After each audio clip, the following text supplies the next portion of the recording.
ಸ್ನೇಹಿತರೆ, ನಾನೀಗ ಬೆಂಗಳೂರಿನ ಕೆಂಪೇಗೌಡ ಅಂತಾರಾಷ್ಟ್ರೀಯ ವಿಮಾನ ನಿಲ್ದಾಣದಲ್ಲಿದ್ದೀನಿ. ಇಲ್ಲಿಂದ ನಾನು ಡೆಲ್ಲಿಗೆ ಹೋಗ್ತಾ ಇದ್ದೀನಿ. ನನ್ನ ಹಿಂದ್ಗಡೆ ಡಿಪಾರ್ಚರ್ ಗೇಟ್ ನೋಡ್ತಾ ಇದ್ದೀರಾ. ನಾನು ಒಳಗಡೆ ಹೋಗಿ ಚೆಕ್ ಇನ್ ಆಗಬೇಕು. ಅದೇ ರೀತಿ ಇಲ್ಲಿ ಥರ್ಡ್ ವೇವ್ ಕಾಫಿ ಅಂತಕ್ಕಂಥದ್ದು ಒಂದು ಶಾಪ್ ಇದೆ. ಥರ್ಡ್ ವೇವ್ ಕಾಫಿ ಅಂತ ಹೇಳ್ಬಿಟ್ಟು ಇಲ್ಲೊಂದು ಕಾಫಿ ಕುಡಿಯೋಣ ಅಂತ ಅಂದ್ಕೊಂಡೆ ಬಿಫೋರ್ ಚೆಕ್ ಇನ್. ಸೊ ಹಾಗಾಗಿ ಅಲ್ಲಿ ಕಾಫಿ ಕುಡಿದ್ಬಿಟ್ಟು ಮುಂದೆ ಪ್ರಯಾಣ ಮಾಡೋಣ ಅಂತ. ಸೊ ಥರ್ಡ್ ವೇವ್ ಕಾಫಿ ಮತ್ತು ನಮ್ಮ ಸ್ನೇಹಿತರೆಲ್ಲ ಇದ್ದಾರೆ. ಇಲ್ಲಿ ರಾಜಶೇಖರ್ ಅವರಿದ್ದಾರೆ ಮತ್ತು ಅನಿಲ್ ಇದ್ದಾರೆ. ಹಾಯ್ ಹೇಳಿ.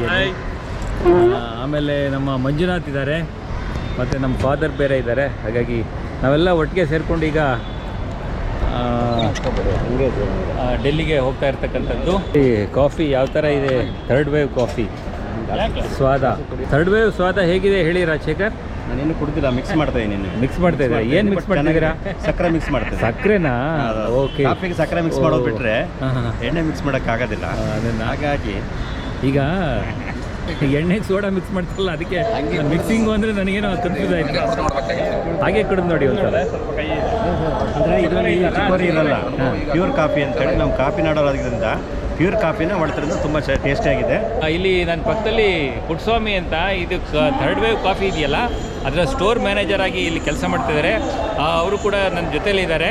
ಸೊ ಅವರು ನಮಗೆ ಇದೆಲ್ಲ ಕಾಫಿನೆಲ್ಲ ಸರ್ವ್ ಮಾಡಿದರು. ಎಷ್ಟು ಸೂಪರಾಗಿರ್ತಕ್ಕಂಥ ಸ್ವಾದಭರಿತಾಗಿರ್ತಕ್ಕಂಥ ಥರ್ಡ್ ವೇವ್ ಕಾಫಿನ ನಾವು ಸವಿತಾ ಇದ್ದೀವಿ. ಒಳಗಡೆ ಚೆಕ್-ಇನ್ ಆಗಿ ಬಂದೆ. ಈಗ ಕೆಲವೊಂದು ಬ್ಯಾಗೇಜ್ ಇದೆ, ಅದನ್ನು ಡ್ರಾಪ್ ಆಫ್ ಮಾಡಿಬಿಟ್ಟು ಆಮೇಲೆ ನಾವು ಸೆಕ್ಯೂರಿಟಿ ಚೆಕ್ಕಿಗೆ ಹೋಗಬೇಕಾಗತ್ತೆ. ಸೆಕ್ಯೂರಿಟಿ ಚೆಕ್ ಮುಗಿಸ್ಕೊಂಡು ಬಂದೆ. ಈಗ ಸುಮಾರು ಮಧ್ಯಾಹ್ನ 2 ಕಾಲಾಗಿದೆ. ತುಂಬ ಹೊಟ್ಟೆ ಹಸಿತಾ ಏನು ಮಾಡೋಣ ಅಂತಕ್ಕಂಥದ್ದು ಒಂದು ಯೋಚನೆ. ಸ್ನೇಹಿತರೆ, ನಿಮ್ಗೊಂದು ಮಾಹಿತಿ ಕೊಡ್ತೀನಿ. ನಾವು ಏರ್ಪೋರ್ಟಿಗೆ ಹೋಗಿ ನಾವು ಚೆಕ್-ಇನ್ ಆಗಿ ಸೆಕ್ಯೂರಿಟಿ ಚೆಕ್ ಆದಮೇಲೆ ಇಲ್ಲೊಂದು ಬೋರ್ಡಿಂಗ್ ಲಾಂಜ್ಗಳಿದೆ. ಆ ಬೋರ್ಡಿಂಗ್ ಲಾಂಜಲ್ಲಿ ಹೋಗಿ ನಮ್ಮ ಡೆಬಿಟ್ ಕಾರ್ಡ್ ಅಥವಾ ಕ್ರೆಡಿಟ್ ಕಾರ್ಡ್ ಏನಿದೆ ಸ್ವೈಪ್ ಮಾಡ್ತಾರೆ. ಸ್ವೈಪ್ ಮಾಡಿಬಿಟ್ಟು ವೀಸಾ ಕಾರ್ಡ್ ಆಯ್ತು ಅಂದರೆ 2 ರೂಪಾಯಿ ಕಟ್ಟಾಗುತ್ತೆ, ಮಾಸ್ಟರ್ ಕಾರ್ಡ್ ಆಯ್ತು ಅಂದರೆ 25 ರೂಪಾಯಿ ಕಟ್ಟಾಗುತ್ತೆ. ಅದು ತಿರುಗಿ ಹೇಗೇನು ನಮಗೆ ಒಂದು ದಿವಸ ಆದಮೇಲೆ ಅದು ರೀಂಬರ್ಸ್ ಆಗುತ್ತೆ. ಈ ಲಾಂಜ್ ಆ್ಯಕ್ಸೆಸ್ ಕಾರ್ಡ್ಗಳು ಯಾವುದಿದೆ ಅದನ್ನು ನೋಡ್ಕೊಂಡ್ಬಿಟ್ಟು ನಾವು ಲಾಂಜ್ ಆ್ಯಕ್ಸೆಸ್ಗೆ ಹೋಗ್ಬೋದಾಗಿದೆ. ಈಗ ನಾನು ಹೋಗ್ತೀನಿ. ಲಾಂಜ್ ಆ್ಯಕ್ಸೆಸ್ಗೆ ಹೋಗ್ಬಿಟ್ಟು ಅಲ್ಲಿ ಅನ್ಲಿಮಿಟೆಡ್ ಊಟ ಇರುತ್ತೆ. ಸೊ ಎಷ್ಟು ಬೇಕಾದ್ರೂ ಊಟ ಮಾಡೋದು. ಬಫೆ ಬ್ರೇಕ್ಫಾಸ್ಟು, ಬಫೆ ಡಿನ್ನರ್ ಅಥವಾ ಬಫೆ ಲಂಚ್ ಎಲ್ಲ ಇರುತ್ತೆ. ಸೊ ಅಲ್ಲಿ ಹೋಗ್ಬಿಟ್ಟು ನಾವು ಆಯಾ ಸಂದರ್ಭಕ್ಕೆ ಏನೇನು ಸಿಗುತ್ತೆ ಅದನ್ನು ನಾವು ಸೇವನೆ ಮಾಡ್ಬೋದು. ನನ್ನ ಹಿಂದ್ಗಡೆ 080 ಲಾಂಜ್ ನೋಡ್ತಾ ಇದ್ದೀರಾ. ಈ ಲಾಂಜ್ ಒಳಗಡೆ ಹೋಗೋಣ. ಹೋಗ್ಬಿಟ್ಟು ಕ್ರೆಡಿಟ್ ಕಾರ್ಡ್ ಮತ್ತು ಡೆಬಿಟ್ ಕಾರ್ಡ್ ಉಪಯೋಗಿಸ್ಕೊಂಡು ಒಳಗಡೆ ಎಂಟ್ರ್ ಆಗೋದು ಹೇಗೆ, ಸೊ ಅಲ್ಲಿ ಏನೇನು ಮೆನು ಸಿಗುತ್ತೆ ಅಂತಕ್ಕಂಥ ನೋಡ್ಕೊಂಬರೋಣ ಬನ್ನಿ. 080 ಲಾಂಜ್ ಒಳಗಡೆ ಬಂದಿದ್ದೀನಿ. ಇಲ್ಲಿ ಕೌಂಟ್ರ್ ಇದೆ. ನಮ್ಮ ಡೆಬಿಟ್ ಕಾರ್ಡ್ ಅಥವಾ ಕ್ರೆಡಿಟ್ ಕಾರ್ಡ್ ಉಪಯೋಗಿಸ್ಕೊಂಡು ನಾವು ಲಾಂಜ್ ಆಕ್ಸೆಸ್ ಮಾಡ್ಕೋಬೋದು. ಡೆಬಿಟ್ ಕಾರ್ಡ್ ಮತ್ತು ಕ್ರೆಡಿಟ್ ಕಾರ್ಡ್ ಜೊತೆಗೆ ನಮ್ಮ ಬೋರ್ಡಿಂಗ್ ಪಾಸ್ ಕೂಡ ತೋರಿಸ್ಬೇಕಾಗತ್ತೆ. ಅವ್ರಿಗೆ ಕೊಟ್ಟರೆ ಅವರು ಲಾಂಜ್ ಆಕ್ಸೆಸ್ಗೆ ಇದು ಆಗುತ್ತೋ ಇಲ್ವೋ ಅಂತ ಹೇಳ್ತಾರೆ. ಅದಕ್ಕೆ ನಾವು ಮೊದಲೇ ಕನ್ಫರ್ಮ್ ಮಾಡಿಕೊಂಡು ಹೋಗೋದು ಒಳ್ಳೆಯದು. ನಾನು ಬೋರ್ಡಿಂಗ್ ಪಾಸು ಮತ್ತು ಡೆಬಿಟ್ ಕಾರ್ಡು ಮತ್ತು ಕ್ರೆಡಿಟ್ ಕಾರ್ಡ್ ತೋರಿಸಿದೆ. ಸೊ 2 ರೂಪಾಯಿ ನಂದು ಕಟ್ಟಾಯಿತು. ಸೊ ನಾಳೆ ಇದನ್ನು ರೀಎಂಬರ್ಸ್ ಆಗುತ್ತೆ ನನಗೆ. ಸೊ ಈ ಒಳಗಡೆ ಹೋಗೋಣ. ಒಳಗಡೆ ಹೋಗಿ ಏನೇನು ಮೆನು ಇದೆ ಅಂತ ಹೇಳ್ಬಿಟ್ಟು ನೋಡೋಣ. ನಾನು ಲಾಂಜ್ ಒಳಗೆ ಹೋಗೋಣ ಅಂದ್ಕೊಂಡೆ. ಅಲ್ಲಿ ಎಂಟ್ರೆನ್ಸಲ್ಲಿ ಅವ್ರಿಗೆ ತೋರಿಸ್ಬೇಕಲ್ಲ, ತೋರಿಸ್ಬಿಟ್ಟು ನಾವು ಒಳಗಡೆ ಹೋಗ್ಬೋದೋ ಇಲ್ವೋ ಅಂತೇಳ್ಬಿಟ್ಟು. ಆಮೇಲೆ ಅಂಜನಾ ಅಂತ ಹೇಳ್ಬಿಟ್ಟು she is from Uttar Pradesh. ಎಂಥ ಅದ್ಭುತವಾದ ಕನ್ನಡ ಮಾತಾಡ್ತಾರೆ ಅಂದರೆ ನನಗೆ ಆಶ್ಚರ್ಯ ಆಯಿತು. ಬಹಳ ಅದ್ಭುತವಾಗಿ ಕನ್ನಡನ ಮಾತಾಡ್ತಾರೆ ನೋಡಿ. ಕನ್ನಡ ಏರ್ಪೋರ್ಟ್ಗಳಲ್ಲಿ ನೋಡೋದೇ ಕೇಳೋದೇ ಅಪರೂಪ. ಅಂಥದ್ರಲ್ಲಿ ಅದ್ಭುತವಾದ ಕನ್ನಡವನ್ನು ಅಂಜನಾ ಅವರು ಮಾತಾಡಿ ನಮ್ಮ ಮನಸೂರೆಗೊಳ್ಳಿದ್ದಾರೆ. ಮತ್ತು ಅದೇ ರೀತಿ ನಮ್ಮ ಕನ್ನಡಿಗರಾದಂಥ ದೀಪ್ತಿ ಅಂತಕ್ಕಂಥವ್ರು ಒಬ್ಬರು ಸಿಕ್ಕಿದ್ರು. ಅವ್ರು ಬಂದ್ಬಿಟ್ಟು ಯಾವ ಬೆಳಗಾವಿಯಿಂದ ಬಂದಿದ್ದಾರೆ. ನನಗೆ ಬಹಳ ಸಂತೋಷ ಆಯಿತು. ನಮ್ಮ ಬೆಂಗಳೂರಿನ ಅಂತಾರಾಷ್ಟ್ರೀಯ ವಿಮಾನ ನಿಲ್ದಾಣದಲ್ಲಿ ಕನ್ನಡ ಧ್ವನಿ ಕೇಳಿಬಿಟ್ಟು ನನಗೆ ಭಾಳ ಖುಷಿಯಾಯಿತು. ಎಲ್ಲದಕ್ಕೆ ಹೆಚ್ಚಾಗಿ ಅಂಜನಾ ಅವರು ಕನ್ನಡ ಮಾತಾಡಿದ್ದು ಭಾಳ ಖುಷಿಯಾಯಿತು. ಯಾಕೆಂದರೆ ನಾನು ಕನ್ನಡಿಗ, ತುಂಬ ಕನ್ನಡ ಮಾತಾಡೋದೇ ಕಮ್ಮಿ. ಅಂಥದ್ರಲ್ಲಿ ಇವರು ನಮ್ಮ ಕನ್ನಡದಲ್ಲಿ ಮಾತಾಡಿ ವೆಲ್ಕಮ್ ಮಾಡಿ ನನ್ನ ಇದೆಲ್ಲ ನೋಡಿ ನಮ್ಮನ್ನು ಒಳಗಡೆ ಬಿಡ್ತಾ ಇದ್ದಾರೆ. ಸೊ ಥ್ಯಾಂಕ್ಸ್, ನಿಮಗೆ ಧನ್ಯವಾದಗಳು. ಸೊ 080 ಲಾಂಜ್ ಯಾವ ಥರ ಇದೆ ಅಂತ ನಾನು ಕಳೆದ ಬ್ಲಾಗಲ್ಲಿ ಕೂಡ ನಾನು ತೋರಿಸಿದ್ದೆ. ಆದರೂ ಸಹ ಮತ್ತೊಮ್ಮೆ ತೋರಿಸೋ ಪ್ರಯತ್ನ ನಾನು ಮಾಡ್ತಾಯಿದ್ದೀನಿ. ಸೊ ಇಲ್ಲಿ ಎಂಟ್ರಾಗ್ತಿದ್ದಂಗೆ ಇದೊಂಥರ ಅದ್ಭುತವಾದ ಸಿಟ್ಟಿಂಗ್ ವ್ಯವಸ್ಥೆ ಮಾಡಿದ್ದಾರೆ. ಇಲ್ಲಿ ನಾವು ಕೂತ್ಕೊಂಡು ಆರಾಮಾಗಿ ರೆಸ್ಟ್ ಮಾಡ್ಬೋದು, ಎಲ್ಲ ಮಾಡ್ಬೋದು. ನೋಡಿ ಇಲ್ಲೊಂದು ಇದಿದೆ, ಕ್ಯಾಬಿನ್ ಥರ ಮಾಡಿದ್ದಾರೆ, ಗೂಡು ಥರ. ಇದರಲ್ಲಿ ಕೂತ್ಕೊಂಡು ಆರಾಮಾಗಿ ನಾವು ರೆಸ್ಟ್ ಮಾಡ್ಬೋದು. ಸೊ ಆಮೇಲೆ ಈ ಲಾಂಜ್ ಮೇಲಿಂದ ನೋಡ್ತು ಅಂದರೆ, ಕೆಳಗಡೆ ನೋಡ್ತು ಅಂದರೆ ಯಾವ ಥರ ಕಾಣುತ್ತೆ ಅಂತ ನಿಮಗೆ ತೋರಿಸ್ತಾ ಇದ್ದೀನಿ. ಈ ಥರ ಕಾಣುತ್ತೆ ಸರ್ ಲಾಂಜ್. ಇಲ್ಲಿ ಎಂಟರ್ಟೈನ್ಮೆಂಟ್ಗೆ ಇಲ್ಲಿ ಥಿಯೇಟ್ರ್ ಥರ ಮಾಡಿದ್ದಾರೆ. ಇಲ್ಲಿ ನಾವು ಮೂವೀಸ್ ಎಲ್ಲ ನೋಡ್ಬೋದು. ಅದೇ ಬಂದರೆ ಇಲ್ಲಿ ಸೊ ಮೀಟಿಂಗ್ದು ಮಾಡ್ತಕ್ಕಂಥದ್ದು ಪ್ರೈವೇಟ್ ಮೀಟಿಂಗ್ ಅವೆಲ್ಲ ಮಾಡ್ಕೋಬೋದು ಈ ಥರ. ಸೊ ಇಲ್ಲೆಲ್ಲ ಕೂತ್ಕೊಳ್ಳೋದು ಒಂದು ವ್ಯವಸ್ಥೆ ಇದೆ. ಸೊ ಇಲ್ಲೆಲ್ಲ ರೆಸ್ಟ್ ಮಾಡ್ಬೋದು ನಾವು. ಸೊ ಇಲ್ಲೂ ಅಷ್ಟೇ ಈ ಥರ ಇದೆ. ಇಲ್ಲಿ ಅದ್ಭುತವಾದ ಒಂದು ಡಿಸೈನ್ ಮಾಡಿದ್ದಾರೆ, ಸಖತ್ತಾಗಿದೆ. ಇದು ಕೂಡ ನೋಡೋದಕ್ಕೆ ಚೆನ್ನಾಗಿ ಕಾಣುತ್ತೆ. ಸೊ ಇಲ್ಲೆಲ್ಲ ಲಿಕ್ಕರ್ ಇದೆ, ಯಾವ್ದು ಬೇಕಾದ್ರೂ ನಾವು ತೊಗೋಬೋದು. ಇದಕ್ಕೆ ನಾವು ಚಾರ್ಜ್ ಕೊಡಬೇಕಾಗತ್ತೆ, ಪೇಯ್ಡ್. ನನ್ನ ಹಿಂದ್ಗಡೆ ನೀವು ನೋಡ್ತಾ ಇದ್ದೀರಾ, ತುಂಬ ವಿನೂತನವಾಗಿರ್ತಕ್ಕಂಥ ಒಂದು ಸ್ಟ್ರಕ್ಚರ್ ಮಾಡಿದ್ದಾರೆ. ಅದು ಕೂಡ ತುಂಬ ಚೆನ್ನಾಗಿದೆ. ನಮ್ಮ ಸ್ನೇಹಿತರು ಕೂಡ ಇದ್ದಾರೆ, ಮಂಜುನಾಥ್ ಅಂತ ಹೇಳ್ಬಿಟ್ಟು ಇವರು. ಇಲ್ಲಿ ಏನೇನು ಮೆನೂಸ್ ಇದೆ, ಇಲ್ಲಿ ಫ್ರೂಟಿ ಇಟ್ಟಿದ್ದಾರೆ, ಇಲ್ಲಿ ಸಾಫ್ಟ್ ಡ್ರಿಂಕ್ಸ್ ಎಲ್ಲ ಇಟ್ಟಿದ್ದಾರೆ. ಇದು ಸೊ ಯಾವ ಬೇಕಾದ್ರೂ ನಾವು ತೊಗೋಬೋದು. ಇಲ್ಲಿ ಮತ್ತು ಯಾವ ಮೆನು ಇದೆ ಅಂತ ಅಲ್ಲಿ ಕಾಫಿ ಇದೆ, ಮತ್ತು ಇಲ್ಲಿ ಫ್ರೂಟ್ಸ್ ಎಲ್ಲ ಇದೆ. ಇಲ್ಲೆಲ್ಲ ಇದೆ. ಆಮೇಲೆ ಇನ್ನೇನಿದೆ ಇಲ್ಲಿ ನೋಡ್ಕೊಂಬಿಡಿ, ಯಾವ್ಯಾವ ಇದೆ. ನೂಡಲ್ಸ್ ಇದೆ, ಮತ್ತು ಪಾಸ್ತಾ ಇದೆ, ಮತ್ತು ಇಲ್ಲಿ ರೈಸ್ ಎಲ್ಲ ಇದೆ, ಪಲ್ಯ, ಚಿಕನ್ ಬಿರಿಯಾನಿಗೆ ಚಿಕನ್ ಇದೆ, ಮತ್ತು ಇಲ್ಲಿ ನಾನಾ ವೆರೈಟಿ ಇದೆ. ಇಲ್ಲಿ ನಾವು ನೋಡ್ಬೋದು. ಇಲ್ಲಿ ಗ್ರೇಪ್ ಜ್ಯೂಸ್ ಇಟ್ಟಿದ್ದಾರೆ, ಸ್ಟ್ರಾಬೆರಿ ಮಿಲ್ಕ್ ಶೇಕ್ ಇಟ್ಟಿದ್ದಾರೆ. ಇಲ್ಲಿ ಬಂತು ಅಂದರೆ ಮಲ್ಟಿಗ್ರೈನ್ ದೋಸೆ ಅಂತ ಹೇಳ್ಬಿಟ್ಟು ಇಲ್ಲಿ ಹೇಳ್ತು ಅಂದರೆ ರೆಡಿ ಮಾಡಿಕೊಡ್ತಾರೆ. ನೋಡಿ ಇಲ್ಲಿ ಮಾಡ್ತಾ ಇದ್ದಾರೆ. ಮಿನಿ ಕಿಚನ್ನು ನಾವು ಏನು ಬೇಕಾದರೂ ಹೇಳಿಬಿಟ್ಟು ನಮ್ಮ ಬೇಕಾದ ಆರ್ಡರ್ನ ಮಾಡಿಸ್ಕೊಂಡು ನಾವು ತಿನ್ಬೋದು.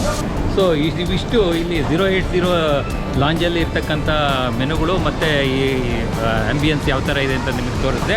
ಊಟ ಮಾಡಿ ಬಂದು ಆಮೇಲೆ ನಂತರ ನಾನು ಮಾಹಿತಿನ ನಿಮಗೆ ಕೊಡ್ತೀನಿ. ಸೌಮ್ಯವಾಗಿ ಹೇಳಬೇಕು ಅಂದರೆ ಒಳ್ಳೆ ಊಟ ಮಾಡಿಕೊಂಡು ಬೋರ್ಡಿಂಗ್ ಗೇಟ್ ಕಡೆ ಹೋಗ್ತಾ ಇದ್ದೀನಿ.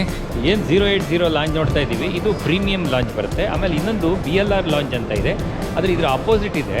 ಇಲ್ಲಿ ಕಾರ್ಡನ್ನು ತೋರಿಸ್ಬಿಟ್ಟು ಅವರು ಎಲಿಜಿಬಿಲಿಟಿ ಇದೆಯಾ ಅಂತ ಚೆಕ್ ಮಾಡಿಬಿಡ್ತಾರೆ. ಇದು BLR ಲಾಂಜ್. ನಾನು ಆವಾಗಲೇ ತೋರಿಸಿದ್ದು 080, ಅದು ಪ್ರೀಮಿಯರ್ ಲಾಂಜ್ ಬರುತ್ತೆ. ಬೋರ್ಡಿಂಗ್ ಶುರು ಆಯಿತು. ಈಗ ಬೋರ್ಡಿಂಗ್ ಪಾಸ್ ಕೊಟ್ಬಿಟ್ಟು ಒಳಗಡೆ ವಿಮಾನದೊಳಗಡೆ ಹೋಗಬೇಕು. ಎಂಟ್ರ್ ಆಗ್ತಾ ಇದ್ದೀನಿ. Thank you. ಈಗ ವಿಮಾನದೊಳಗೆ ಹೋಗಬೇಕು. ಸೊ ಎಲ್ಲ ಪ್ರೋಸೆಸ್ ಎಲ್ಲ ಆಯಿತು. ಈಗ ವಿಮಾನದಲ್ಲಿ ಹೋಗೋ ಸಮಯ. ಇಲ್ಲಿಂದ ವಿಮಾನ ನಿಲ್ದಾಣ ಯಾವ ಥರ ಇದೆ ಅಂತ ನೀವು ನೋಡ್ಬೋದು. Yes, okay, thank you. So ವಿಮಾನದ ಒಳಗಡೆ ಈಗ ಎಂಟ್ರ್ ಆಗ್ತಾ ಇದ್ದೀನಿ.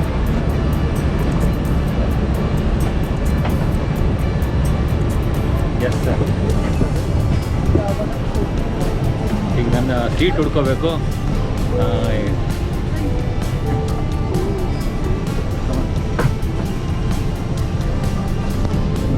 ಈಗ ಸೀಟ್ ಹುಡ್ಕೋ ಕಾರ್ಯಕ್ರಮ 30A ಇದೆ. ಇಲ್ಲಿ 9, 10 ಇನ್ನು ಮುಂದೆ ಇದೆ. ನಮ್ಮದು 30, ಸೀಟ್ ನಂಬರ್ 30. ಎಸ್, ಯಾವುದು 30. ಈಗ ಕೂತ್ಕೊಳ್ಳೋ ಕಾರ್ಯಕ್ರಮ. ಸೊ ಬೋರ್ಡಿಂಗ್ ಕಂಪ್ಲೀಟ್ ಆಯಿತು. ಇನ್ನು ಕೆಲವೇ ಕ್ಷಣಗಳಲ್ಲಿ ವಿಮಾನ ಟೇಕಪ್ ಆಗುತ್ತೆ. ಟೇಕಪ್ ಆಗ್ತಾ ಇರುವಾಗ ಯಾವ ಥರ ಕಾಣುತ್ತೆ ಅಂತ ನಿಮಗೆ ತೋರಿಸ್ತೀನಿ, ಬನ್ನಿ ನೋಡ್ಕೊಂಬರೋಣ.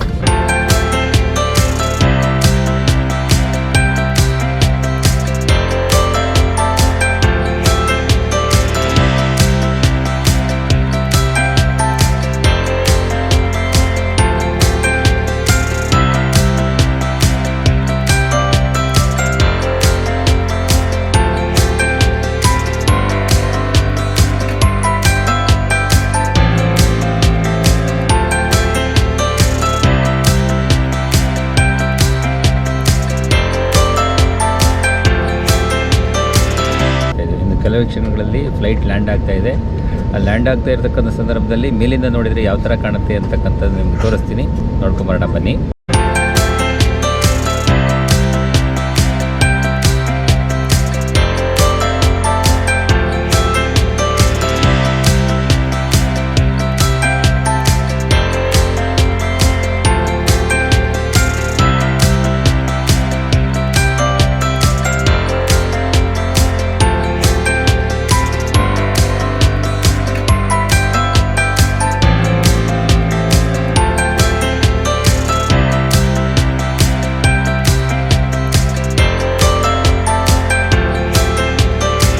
ಸಂಜೆ 4:45 ಫ್ಲೈಟು ಟೇಕ್ ಆಫ್ ಆಗಿ 7 ಗಂಟೆ 10 ನಿಮಿಷಕ್ಕೆ ಲ್ಯಾಂಡ್ ಆಯಿತು. ಸುಮಾರು ಫ್ಲೈಯಿಂಗ್ ಅವರ್ಸು 2 ಅವರು 20 ನಿಮಿಷ ತಗೊಂಡು. Thank you. ಹಾಯ್. ಈಗ ಡೆಲ್ಲಿಗೆ ಒಳಗಡೆ ಇಳಿದ್ರೆ ಚಳಿ ಫೀಲ್ ಆಗ್ತಾ ಇದೆ. ಸೊ ಫ್ಲೈಟಿಂದ ಕೆಳಗಡೆ ಇಳಿದಾಯಿತು. ಈಗ ಬಸ್ ಮುಖಾಂತರ ನಾವು ಒಳಗಡೆ ಟರ್ಮಿನಲ್ಗೆ ಹೋಗಬೇಕು. ಈಗ ಬಸ್ ವೆಯ್ಟ್ ಮಾಡ್ತಾ ಇದೆ. ಸೊ ಇಲ್ಲಿ ಕಾಣುತ್ತಲ್ಲ, ಈ ಫ್ಲೈಟಲ್ಲಿ ನಾವು ಬಂದಿದ್ದು. ಈಗ ಹಿಂದೆ ಬಸ್ನಲ್ಲಿ ನಾವೀಗ ಟರ್ಮಿನಲ್ಗೆ ಹೋಗಬೇಕಾಗಿದೆ. Very good. ಬನ್ನಿ. ಸೊ ಬಸ್ ಹತ್ತು ಬಂದ್ವಿ. ಈಗ ಟರ್ಮಿನಲ್ ಕಡೆ ಹೊರಟಿದ್ದೀವಿ.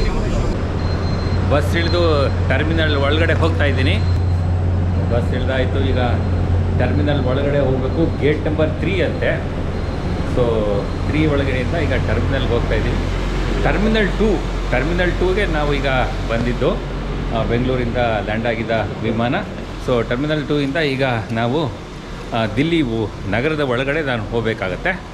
ಬೆಲ್ಟ್ ನಂಬರ್ 3ಗೆ ನಮ್ಮ ಲಗೇಜ್ ಬರುತ್ತೆ. ಹಾಗಾಗಿ ಇದು 2 ಇದೆ, ಹಿಂದ್ಗಡೆ ಕಾಣೋದು 2, ಇದು 3. ಬ್ಯಾಗೆಲ್ಲ ಕಲೆಕ್ಟ್ ಮಾಡಿಕೊಂಡೆ ಟರ್ಮಿನಲ್ 2ನಲ್ಲಿ. ಸೊ ಈ ಟರ್ಮಿನಲ್ 2 ಯಾವ ರೀತಿ ಇದೆ ಅಂತ ನಿಮಗೆ ಒಂದ್ಸಲ ತೋರಿಸ್ತಾ ಇದ್ದೀನಿ.